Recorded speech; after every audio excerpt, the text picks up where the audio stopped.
Assalamualaikum warahmatullahi wabarakatuh. Para sobat YouTuber yang budiman, pada pagi hari ini kita mencoba untuk mengklarifikasi apa-apa yang pernah kita dengar di medsos tentang agama. Ada segolongan para ulama, kiai, dan mursyid yang membahas tentang agama.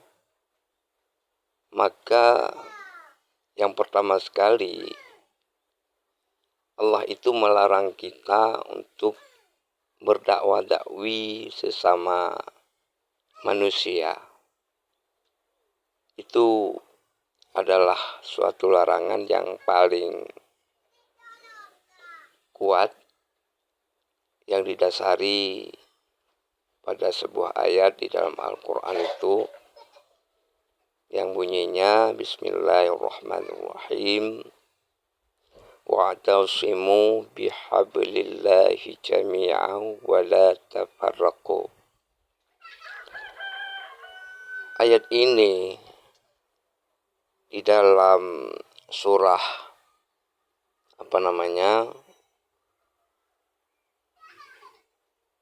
ketika peperangan Badar yang terjadi pada zaman Rasulullah, itu Allah memberitakan agar manusia itu berpegang teguh kepada tali Allah dan jangan bercerai-berai. Maka kenapa jangankan dengan orang kafir, malah sesama Islam sekarang ini sudah terjadi banyak khilaf atau banyak pertentangan tentang mazhab, tentang akidah, tentang hukum. Ini semuanya bisa melenceng jauh dengan apa yang sudah diberitakan oleh Allah di dalam ayat tadi. Maka ayat berikut yang disampaikan atau lanjutan daripada ayat tersebut, Allah mengatakan yang bahwa bukankah kalian sudah berada di tepi jurang neraka? Artinya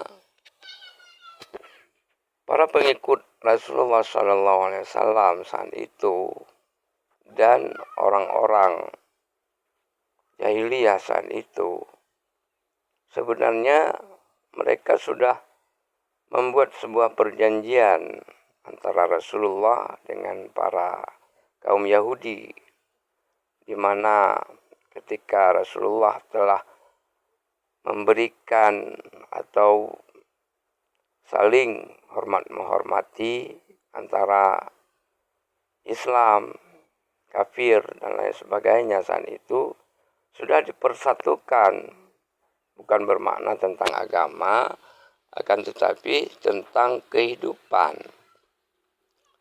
Maka kenapa kita umat Islam sekarang antara satu kiai dengan kiai yang lain, atau segolongan ulama dengan ulama yang lain yang bisa berseberangan, dan anehnya tentang perseberangan itu bukan pada satu aliran atau bukan pada satu hukum ini.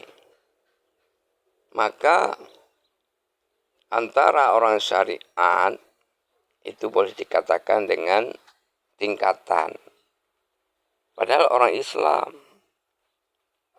Maka pihak hukum yang berpegang kepada hukum fikih itu mohon jangan berdebat dengan orang yang berilmu, yaitu ilmu kalam atau tauhid yang disebut dengan itikad. Dan ada juga dengan pemegang ilmu tasawuf. Bahkan orang yang sudah mengkaji tentang ilmu ma'rifah. Nah, ini tidak menjadikan sebuah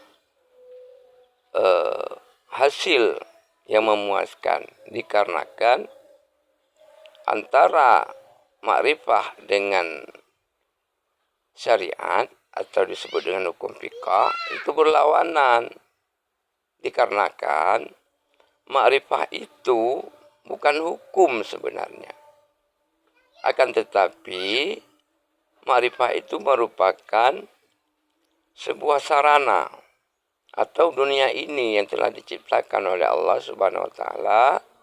Lalu orang-orang ma'rifah mengenal satu nama sebagaimana Allah telah memberikan ilmu itu kepada Nabi Adam alaihissalam. Dan bahkan para malaikat juga mengakuinya. Wa 'allama Adam al-asma'a kullaha summa 'aradahum 'alal malaikah. Itu malaikat mengetahui karena ilmu yang disampaikan oleh Nabi Adam kepada malaikat itu tentang nama-nama, baik itu sudah jadi dunia karena Nabi Adam sudah turun ke dunia, kemudian dia mengenal dari A sampai Z tentang nama-nama isi dunia. Maka begitu pula dengan agama.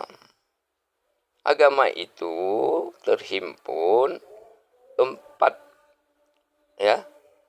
Yang pertama ma'rifah, yang kedua tauhid, yang ketiga fikih, yang keempat tasawuf.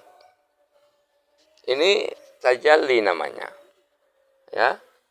Ketika kita mau masuk ke ranah agama, itu mestinya kita wajib mengetahui tentang firman dan hadis. Yang pertama sekali itu adalah awaludin ma'rifatullah. Berarti awal-awal kita beragama mengenal Allah. Maka tanpa ilmu mengenal, seperti kita mau beribadah, kemana kita mau membawa ibadah tanpa mengetahui siapa yang kita sembah. Lalu dengan tingkatan-tingkatan pengenalan kita kepada Allah melalui ilmu tauhid, ilmu akidah yang kita kenal dari segi namanya, perbuatannya, sifatnya, bahkan sampai kepada zatnya. Nah, ini yang menjadikan sebuah fenomena tentang masalah para ulama atau para kiai dan mursyid yang sekarang ini saling menyalahkan atau memvonis seseorang itu boleh dikatakan sesat, zindik, atau kafir dan lain sebagainya, na'udzubillah, maka itu belum merupakan sebagai mukmin. Itu menurut kajian Islam. Orang-orang Islam itu ada tingkatannya, dan orang-orang mukmin itu ada tingkatannya. Bahkan orang-orang mukmin itu menjadikan 4 tingkatan mempunyai daripada nama yang diberikan Allah, disandangnya oleh Allah. Karena kalau kita lihat, ya, itu sebuah nama Allah, Al-Mu'min, maka diberikan langsung kepada para orang-orang yang sudah mengetahui tentang agama Allah. Maka kalau kita melihat lagi, adakah Allah itu memberikan nama kepada Islam, maka sesuai dengan namanya, ya. Berarti satu-satunya nama Allah itu diberikan kepada mukmin, tidak diberikan kepada orang Islam. Karena Islam itu adalah sesuatu jangkauan yang paling tinggi. Sebelum dijadikan bumi, Islam itu sudah ada. Jadi Islam itu bukan barang baru, ya, bukan barang baru. Islam itu dari awal hendak diciptakan Nur Muhammad sampai kembali lagi ke alam surga. Itu yang disebut dengan Islam. Itu yang perlu kita kaji dan pahami bersama. Jangan kita menganggap Islam itu kaleng-kaleng. Karena dasar agama itu tujuannya ke Islam. Walaupun disebut dengan ma'rifah tadi, disebut dengan tasawuf, disebut dengan fiqh dan tauhid. Itu tujuannya kepada Islam. Yang pertama sekali kalau kita mau bahas tentang Islam yu'la wa la yu'la alaih. Itu yang pertama. Maka jangan memandang Islam itu rendah. Islam itu tinggi. Capailah ketinggian itu. Setelah kita mencapai ketinggian, maka semuanya kita memahami bahwa Allah itu maha tinggi. Allah jadikan sebagai orang yang tidak bisa apa-apa, itu fana, atau disebut dengan wala haula wala quwata illa billah. Ini yang tidak kita pahami. Sementara kita ketika berhubungan dengan manusia, malah kita mengambil sebuah kebenaran diri. Nah, tanpa kita sadari, kebenaran diri itulah yang menjadikan sebagai musuh kita. Nah, para sobat YouTuber yang budiman, maka dalam pertemuan ini kita mencoba agar tidak memberikan sebuah hukuman kepada sobat kita, baik sobat itu mempunyai ilmu ma'rifah, atau sobat itu mempunyai ilmu kalam, ilmu tauhid, atau sobat kita itu mempunyai ilmu tasawuf, bahkan sobat kita itu baru mulai mempelajari ilmu dasar atau ilmu fikih tentang beribadah. Maka jangan coba-coba kita sebagai orang syariat mau menuduh orang tarikat. Orang tarikat mau menuduh orang hakikat. Orang hakikat mau menuduh orang ma'rifat. Ini sudah salah besar. Berarti kita dengan kita sendiri sudah menjadi sebuah antara musuh dan kawan. Mana yang disebut dengan orang salih? Orang-orang mukmin menyandang 4 tingkatan, yaitu suatu yang diberikan Allah. Yang pertama tingkatan solihin. Yang kedua tingkatan yaitu anbiya, aulia, syuhada dan wasolihin. Itu sandangan orang-orang yang solih. Pandangan orang-orang yang sudah mempunyai jalan kepada Allah. Karena mengenal jalannya, kemudian mereka itu melakukannya, lalu mereka itu mengamalinya, dan mereka itu mengoreksi dirinya, mengevaluasi segala perbuatannya, lalu mereka itu mentelaah kembali, menjadikan daripada hasil. Maka itulah menjadi seorang mukmin yang sejati. Maka oleh para sahabat YouTuber yang budiman, jangan kita melihat sosok orang yang sedang memberikan suatu wejangan tentang alam semesta, kalaupun dia itu tidak kita anggap sebagai orang Islam misalnya, katakanlah dia tidak mempunyai agama, lalu kenapa kita menghukumi dia sebagai ateis? Karena tidak ada agama begitu. Kalau kita mempunyai agama, kita tidak menamakan dirinya ateis. Nah, maka kita sebutlah agama Hindu, agama Islam, agama Kristen, Katolik, Konghucu, dan lain sebagainya.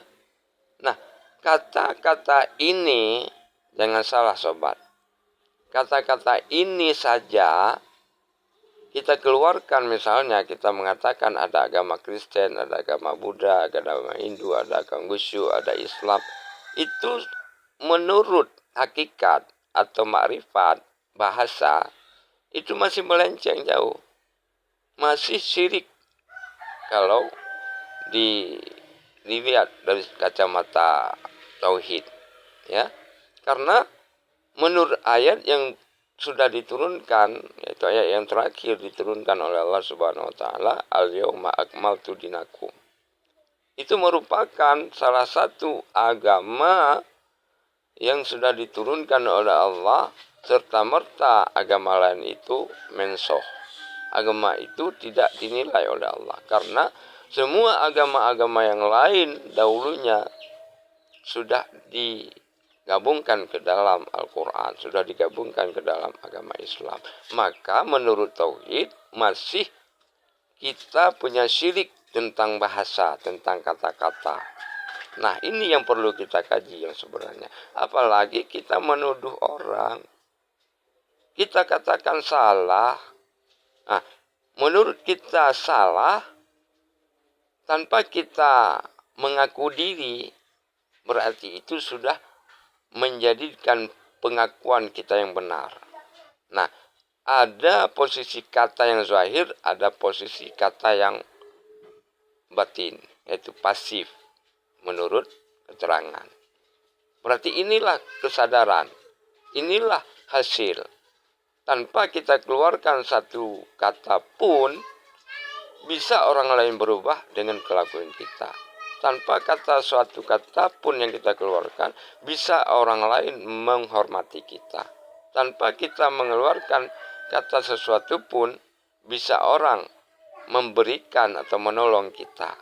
Nah, coba perhatikan. Itu semuanya adalah kegiatan Allah, semuanya perbuatan Allah, semuanya izin Allah. Maka ini yang perlu kita pahami bersama senantiasa.